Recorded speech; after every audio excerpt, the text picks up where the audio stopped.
Hello and welcome to another tutorial by Denison ITS. Today we're going to turn a PDF into an image. If you open your PDF in Preview, either by double clicking it or if you right click and say Open with Preview, from there you can export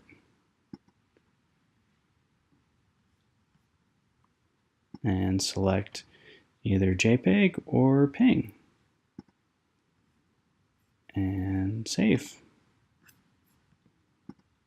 And you've successfully created a PDF into an image.